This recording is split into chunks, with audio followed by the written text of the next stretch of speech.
Estamos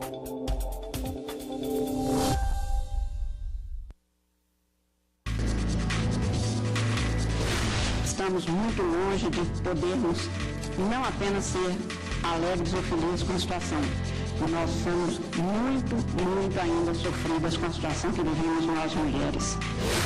As candidaturas femininas, elas devem gozar dos mesmos instrumentos que viabilizam as candidaturas masculinas. Meu contrato é R$ 329 e ela está me cobrando R$ 757, acima do dobro, inclusive. A aprovação em concurso público para a formação de cadastro reserva gera, a princípio, mera expectativa de direito.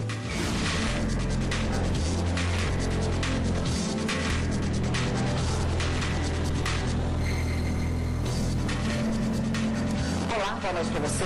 Boa noite. Fundo partidário para campanhas eleitorais femininas foi tema da pauta desta quinta-feira no plenário do STF. A repórter Catarina Martorelli acompanhou e tem os detalhes da sessão para a gente. Boa noite, Catarina.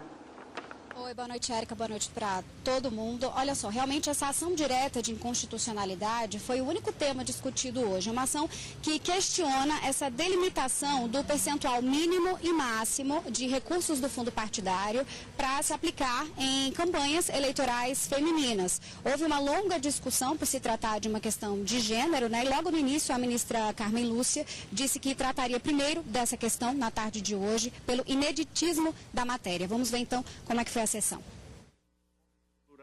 A sessão começou com o julgamento da ação direta de inconstitucionalidade ajuizada pela Procuradoria-Geral da República contra um dispositivo da lei eleitoral que estabelece percentuais para aplicação de recursos do fundo partidário em campanhas eleitorais de mulheres. A PGR sustentou que ter percentual não é suficiente porque os recursos precisam garantir que o pleito eleitoral feminino se equipare ao masculino. O relator ministro Edson Fachin acolheu o pedido da PGR por entender que o dispositivo fere o princípio da isonomia. Para o relator, não existe democracia quando os percentuais de recursos para campanhas de homens e de mulheres são diferentes. Em virtude, pois, desse princípio, dessas regras, do princípio da igualdade e dessas regras sobre recursos, não pode, pois, o partido político criar distinções na distribuição desses recursos exclusivamente baseadas no gênero. O Supremo declarou inconstitucional o limite de recursos previstos para as mulheres, que por lei hoje é de no mínimo 5% e no máximo 15% do fundo partidário. Apesar dessa previsão da Lei 9.504, nós, nesses últimos 20 anos, não tivemos nenhum avanço na ideia de igualdade e de participação política das mulheres. As candidaturas femininas, elas devem gozar dos mesmos instrumentos que viabilizam as candidaturas masculinas, sob pena de afronta aos princípios da isonomia, o princípio democrático, o princípio da não discriminação e também o princípio do pluralismo político, que as mulheres vão, evidentemente, ensejar que haja um pluralismo político, inclusive de gênero.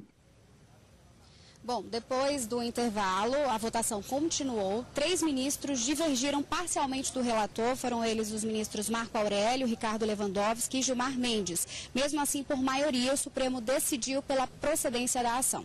Voltamos ao estúdio. Bom, e quem está aqui para falar conosco sobre esse assunto é a consultora jurídica da TV Justiça, Karina Zucolotto. Boa noite, Karina. Boa noite, Érica. Oi, Karina, tudo bom? Tudo bem? A grande discussão de hoje foi qual a parte que cabe, que deve ser separado no fundo partidário para a candidatura de mulheres. Exatamente. Vamos começar explicando o que é o fundo partidário. Um julgamento hoje monotemático no plenário do Supremo e a grande discussão era justamente sobre esse percentual do fundo partidário. Esse fundo partidário a gente pode entender da seguinte forma: uma campanha eleitoral, ela tem uma parte custeada por dinheiro público, que é esse dinheiro que vem do fundo partidário que é repassado aos partidos políticos. Esse fundo partidário, ele constitui de dotações que vêm da União, multas aplicadas, penalidades, algumas doações que são permitidas e algumas fontes previstas em lei.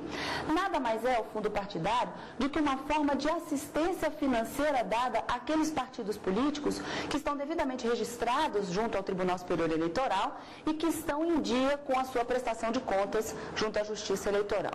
A grande discussão aqui no plenário do Supremo hoje, nessa ação direta de inconstitucionalidade que foi julgada, era saber se a lei que alterou o Código Eleitoral, determinando que um percentual desse fundo partidário fosse destinado às mulheres candidatas, violaria ou não o princípio da igualdade previsto na Constituição.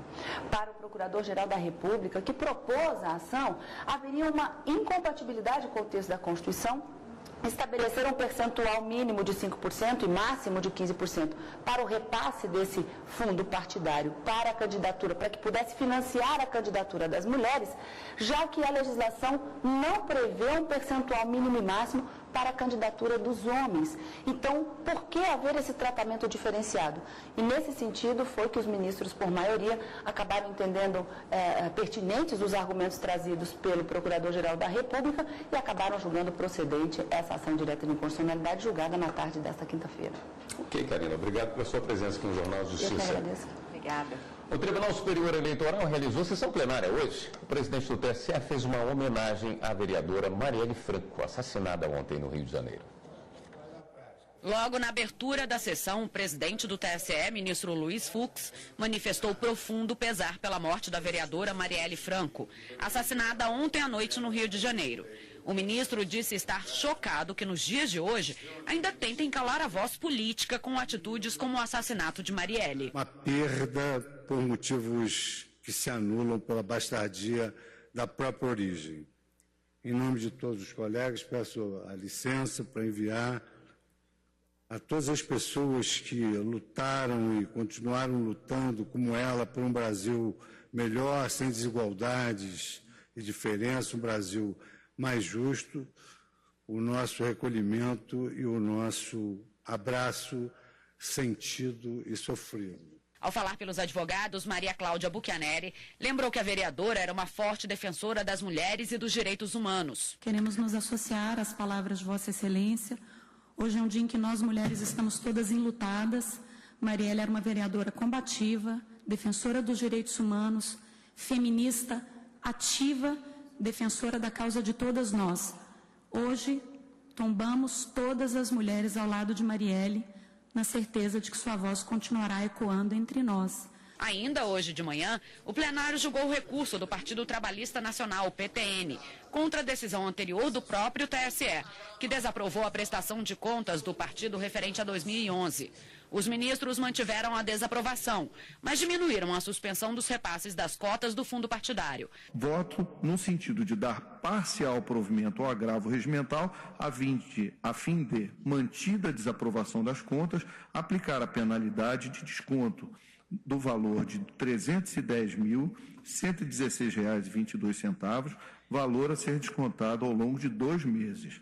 Ainda na sessão de hoje de manhã, os ministros do TSE começaram a analisar recursos de Aracaju, capital de Sergipe, que tratam de suposto desvio de verbas que seriam aplicadas em serviços de assistência social e cultural sem fins lucrativos. Os advogados fizeram parte das sustentações orais, mas o julgamento foi interrompido por pedidos de vista. Agora os ministros devem voltar a analisar os recursos em sessões posteriores. Uma noite de perplexidade, um dia de extrema dor. O assassinato da vereadora do PSOL do Rio de Janeiro, Marielle Franco, deixou o Brasil em luto. O crime que comoveu e revoltou o país repercutiu no plenário do Supremo Tribunal Federal. A vereadora Marielle Franco foi morta com 4 tiros na cabeça dentro de um carro na noite dessa quarta-feira, na zona central do Rio de Janeiro. A principal linha de investigação indica que se trata de uma execução. Marielle saía de um evento sobre juventude negra quando o carro dela foi perseguido pelos assassinos. Questões de direitos humanos faziam parte da militância da vereadora. Horas antes do assassinato, ela falou sobre o papel das mulheres negras brasileiras. A gente sabe que a gente está ativa, está militando, está resistindo o tempo todo, mas com alguns períodos onde a gente se fortalece na luta. Além da vereadora, o motorista do carro também foi baleado e morreu. Uma terceira pessoa que estava no veículo foi atingida por estilhaços e passa bem. A morte brutal de Marielle Franco causou grande comoção e repercutiu entre várias autoridades, inclusive durante a sessão plenária do Supremo Tribunal Federal desta quinta-feira. A vereadora foi vítima da mais cruel e covarde forma de discriminação, que é a eliminação física. Não bastasse toda uma série de discriminações, o ápice da violência com a eliminação física. Um silêncio eloquente que é coerente com a nossa função jurisdicional seja audível contra todas as formas de violência. Tem faltado palavras para descrever o que está acontecendo no Rio de Janeiro neste exato momento, uma combinação medonha de desigualdade, corrupção e mediocridade. A única homenagem que a gente pode prestar a quem luta por justiça e por igualdade é continuar a luta por justiça e por igualdade. Nós amanhecemos tristes exatamente porque ontem no Brasil uniu-se a violência contra o gênero e uniu-se a violência contra a mulher. Exatamente no momento, como destacou a ministra Rosa Weber, em que o universo feminino ascende como a melhor luz ao fim do nosso túnel. Nós, mulheres, temos que, de fato, não abandonar a luta. Tem um movimento de marcha das mulheres que diz, por nossas mortas, nem um minuto de silêncio, mas uma vida de luta. É um quadro em que nós não podemos nos colocar como espectadores. Cada vez que esses episódios se repetem, infelizmente eles se repetem hoje, cotidiana, diuturnamente, nós temos que pensar nesse tipo de questão. A respeito de reconhecer que andamos muito, estamos muito longe de podermos não apenas ser alegres ou felizes com a situação. Nós somos muito ainda sofridas com a situação que vivemos nós mulheres. Em manifestação na página do Ministério Público Federal hoje, a presidente do Conselho Nacional do Ministério Público e Procuradora-Geral da República, Raquel Dodge, expressou integral apoio ao trabalho dos membros do Ministério Público do Estado do Rio de Janeiro, na pessoa do Procurador-Geral de Justiça, Eduardo Gussen, em relação às investigações do assassinato da vereadora Marielle Franco e de seu motorista Anderson Pedro Gomes. Segundo a nota, a vereadora se notabilizou por ser defensora dos direitos humanos e por dar voz às vítimas de violência no Estado. Diz ainda que o Ministério Público está unido e mobilizado em torno do assunto. Foram designados a Secretaria de Direitos Humanos, a secretária de Direitos Humanos, aliás, do CNMP, Ivana Farina, o secretário de Relações Institucionais, Nedens Ulisses, e o secretário de Direitos Humanos da PGR, André de Carvalho Ramos, para se reunirem com o Procurador-Geral da Justiça e autoridades do Estado para acompanharem o início das investigações. E está sob a relatoria do ministro do Supremo, Edson Fachin, a ação penal em que o senador e ex-presidente Fernando Collor de Mello é acusado de corrupção passiva e lavagem de dinheiro. O inquérito que investigava o senador foi julgado pela segunda turma em agosto do ano passado. Na ocasião, os ministros receberam a denúncia pelos crimes de corrupção passiva, lavagem de dinheiro e organização criminosa em um esquema de corrupção ligado à Petrobras. O inquérito só não tinha virado ação penal porque era necessário finalizar o julgamento de todos os recursos apresentados pela defesa dele. O último foi finalizado nesta quarta-feira, então agora o parlamentar passa a responder em uma ação penal no Supremo Tribunal Federal. E no Dia do Consumidor, apesar das conquistas, ainda tem muita gente que precisa recorrer à justiça para ter acesso aos direitos. Meu contrato é R$ 329 e ela está me cobrando R$ 757. Acima do dobro, inclusive.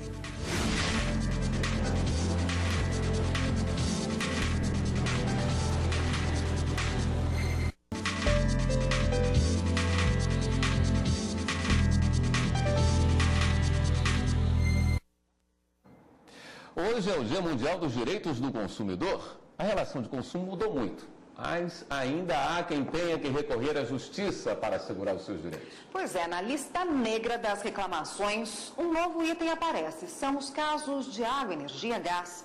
Mas o vilão, pelo 6º ano consecutivo, ainda são os planos de saúde. Diógenes luta para tirar o filho prematuro da UTI de um hospital. Há 2 meses, ele tenta, com um plano de saúde, conseguir um serviço de home care para tratar o filho em casa com aparelhos que permitam que o bebê se alimente. Mas até agora não teve sucesso. Até hoje, nós estamos aguardando que seja respondido mais rápido, porque nós dependemos apenas do home care. Né? E, de certa forma, a gente não tem essa resposta. Nós vamos encaminhar novamente uma reiteração para que eles respondam qual a dificuldade da liberação desse home care. Pelo 6º ano consecutivo, as reclamações e dúvidas sobre planos de saúde estão no topo da lista do Instituto Brasileiro de Defesa do Consumidor. Os problemas mais comuns nessa área são recusa de cobertura, reajuste abusivo e falta de informações sobre os planos. Em 2017, os planos de saúde foram responsáveis por 23% das queixas. Em seguida, vêm os produtos, quase 18%, e serviços financeiros, 17%. Em 4º lugar, telecomunicações, cerca de 16%. Em 5º lugar, um novo segmento na lista, água, energia e gás, com 7,2%. Água, energia e gás, que inauguram o ranking do IDEC, porque teve um aumento de mais 5% das reclamações em relação ao ano passado, fazendo com que nós tivéssemos que colocar ele em um segmento à parte. Para o brasileiro, ainda falta respeito ao Código de Defesa do Consumidor. Tem muita empresa que visa só lucro, não importa o que aconteça. Falta muito ainda. Nós vamos ter que brigar bastante ainda. Porque é aquele negócio, se você reclama, eles, na hora, eles procuram resolver o problema. Se você não reclamar, para eles só tanto faz. Por outro lado, o consumidor está mais consciente dos direitos. Em parte, sim, né? Eu acredito que está caminhando para isso. As pessoas estão tendo mais consciência do que está consumindo, né? E procurando mais seus direitos. Olha mais, pesquisa mais, tem que procurar o concorrente. A enfermeira Anita Portela dá o exemplo. Olha a listinha na mão com os remédios. A enfermeira faz uma pesquisa de preço em várias farmácias antes de comprar. Dá trabalho, mas vale a pena, porque você vê diferenças assim exorbitantes. Economia? Muita, graças a Deus. E já que hoje é dia para repensar as relações de consumo e de como assegurar o que já é de direito, um bom exemplo vem de Alagoas. O PROCON fechou um acordo com o Tribunal de Justiça daquele estado para dar mais agilidade aos processos. A medida tem dado certo. Dona Andréia veio ao PROCON para tentar resolver um problema relacionado à conta de celular. Segundo ela, a operadora estava cobrando por algo que ela não havia contratado. E eu estou agora tentando, de várias maneiras, cancelar e não estou conseguindo, nem nas lojas, nem pelos telefones que me dão. Portanto, me dirigi ao PROCON, né? Porque é o último recurso. Já o seu José veio resolver um problema relacionado ao financiamento da casa, que ele ainda está pagando. Ele mora em Rio Largo e recentemente recebeu um boleto do banco, com um valor bem acima do que ele costumava pagar. Não é justo, meu contrato é R$ 329 e ela está me cobrando R$ 757. Acima do dobro, inclusive. Seu José e Dona Andréia hoje podem lutar por seus direitos graças a conquistas que foram feitas ao longo do tempo, e o Código de Defesa do Consumidor é a maior delas. No Dia Mundial do Consumidor, a gente tem a oportunidade de comemorar essas conquistas. A data, 15 de março, foi instituída por John Kennedy, ex-presidente dos Estados Unidos, no ano de 1962. O apelo para comprar é muito grande e os problemas acabam chegando bastante aqui no PROCON. A fim de dar mais agilidade nos processos que precisam ser judicializados, o órgão, numa parceria com o Tribunal de Justiça, criou o setor de judicialização de processos administrativos. Criado há cerca de 4 meses, ele já registrou mais de 500 reclamações, como explica essa assessora jurídica. Dessa importância de 500 processos, são 350 acordos homologados, o consumidor está munido de um título executivo judicial e os outros são judicializações de processos dos quais o consumidor não teve sucesso na audiência de conciliação administrativa. A gente vai ter todas as fases, das quais vai dar uma oportunidade também para a empresa, né, fazer um acordo com o consumidor sem precisar ir para a justiça, porque a intenção, de fato, tanto no Poder Judiciário quanto no PROCON é realizar a conciliação. A juíza Maria Verônica recebe grande parte desses processos de judicialização aqui no 1º Juizado Especial Cível e Criminal da capital.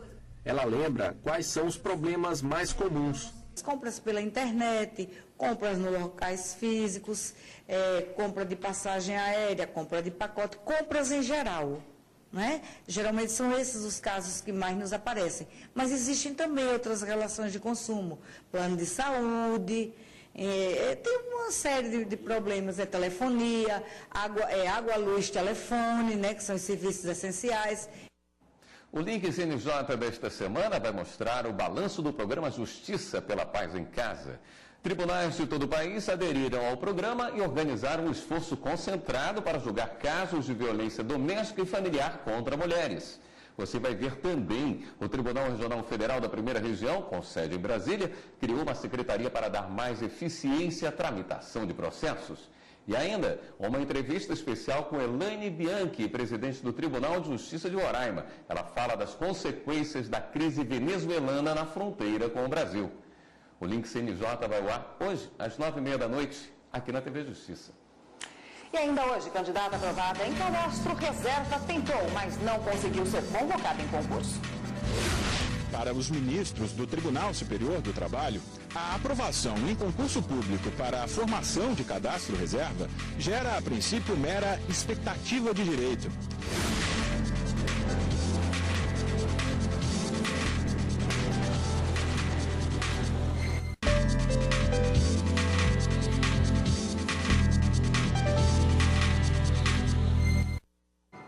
Uma candidata que ficou em primeiro lugar no processo de seleção para preenchimento de cadastro reserva no TRT da Bahia teve o recurso para nomeação negado pelo órgão especial do Tribunal Superior do Trabalho.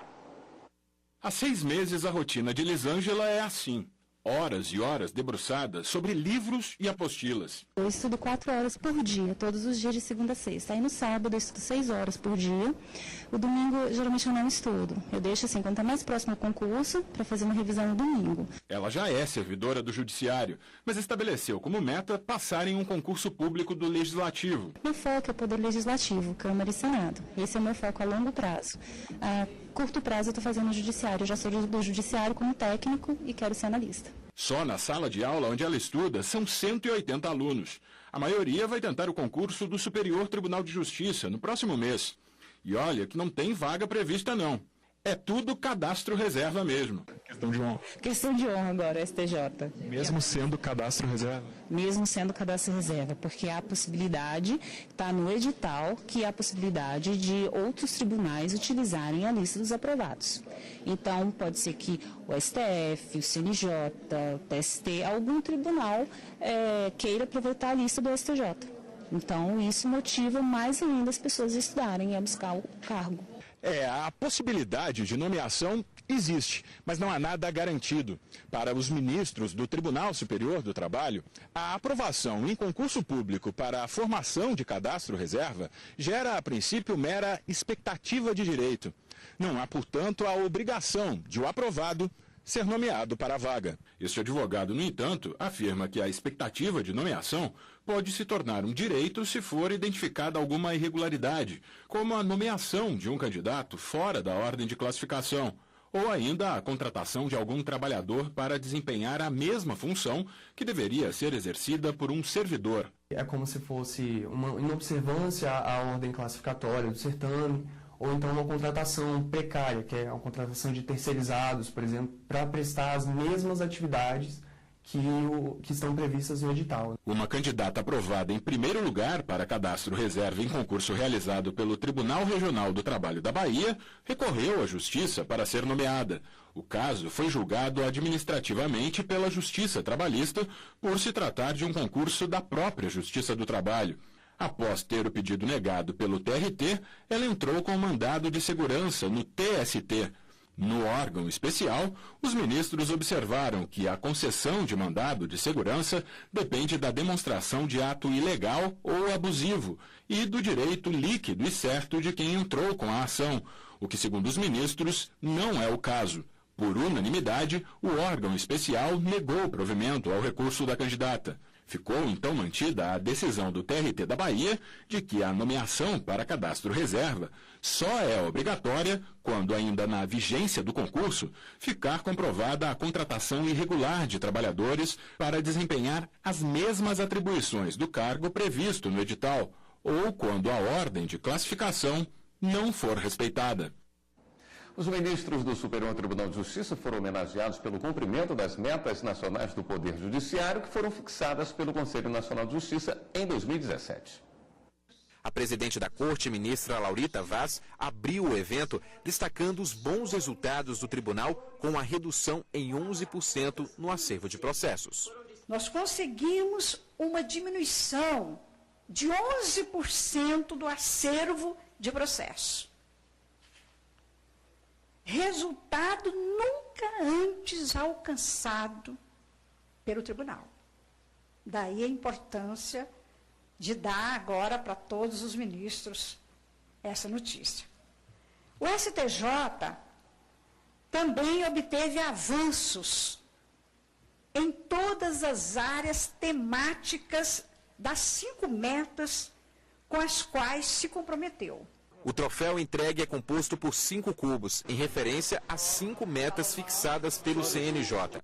Julgar mais processos do que os distribuídos, julgar os processos mais antigos, priorizar os processos relativos à corrupção e improbidade administrativa, priorizar as ações coletivas, priorizar os processos dos maiores litigantes e os recursos repetitivos.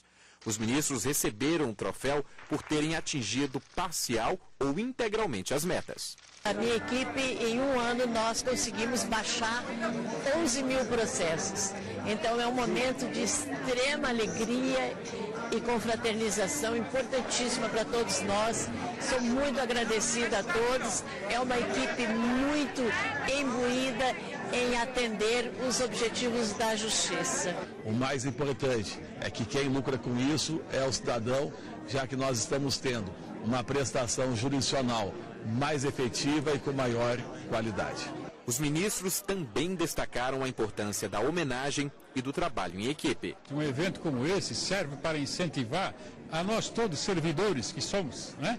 Mas destacadamente a equipe que está junto com os ministros, né? É uma equipe de grande valor, profissionais de qualidade, que se dedicam muitíssimo para que possamos atingir essas metas. E agora vamos dar um giro pela rede para saber das últimas notícias.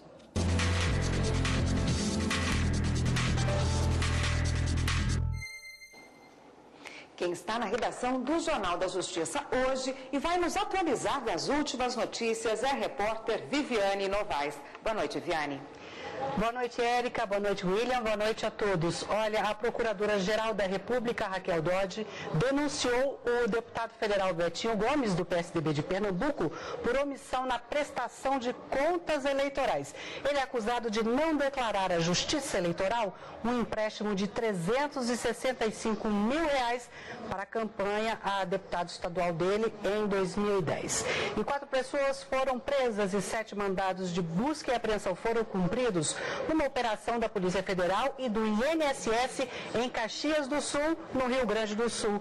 A operação, batizada de Em Nome da Mãe, levanta provas sobre fraude em benefícios previdenciários. A investigação apontou que a quadrilha pediu mais de 500 benefícios só de salário maternidade, daí o nome dessa operação, Em Nome da Mãe, a 500 benefícios de salário maternidade e pelo menos 220 foram concedidos, cada um aí no valor médio de R$ 4.000. E a Justiça do Trabalho condenou a Fundação Casa de São Paulo, que abriga menores infratores, a pagar R$ 200 mil por danos morais coletivos. Os funcionários relataram que foram perseguidos e agredidos por chefes depois de denunciarem maus tratos a internos. A Fundação disse que vai recorrer da decisão. É isso. Outras notícias no site do Supremo, stf.jus.br. Voltamos agora ao estúdio. Esta edição do Jornal da Justiça fica por aqui. Para você, uma boa noite. Boa noite e até amanhã.